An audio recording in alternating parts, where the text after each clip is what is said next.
hockey fans in the United States and Newfoundland.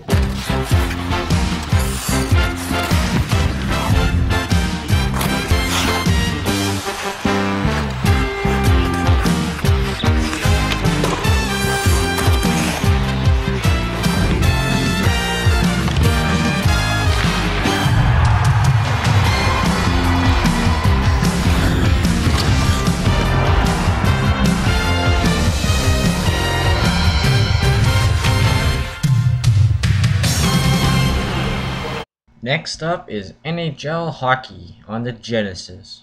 One thing to note is that this is the first EA Sports game ever, but back then they called it EASN.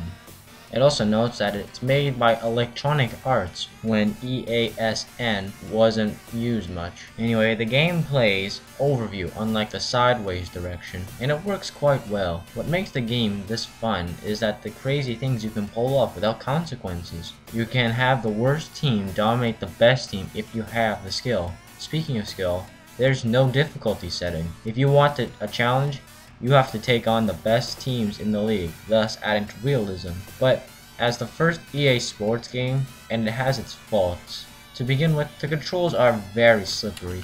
Trying to make a hard turn is near impossible and puts you way out of position, and it gets real annoying real fast. Next, the player switching is done by the B button. B button also poke checks. So to switch your player, you have to forcibly hold the B button to switch your player. Well, why not use the A button? But no, it hooks him. What good is that for? Another thing that really brings my gears to a stop is that the goals come easy. It's bad enough when it's hard enough to hit the guy, but it's even worse when it skate by you and just ram the goalie and put the puck in the net. The graphics aren't anything worth mentioning. In fact, they're really below average in some parts. But the worst part of all is the sounds and music. It's bad enough the Genesis has bad audio, but just listen to this.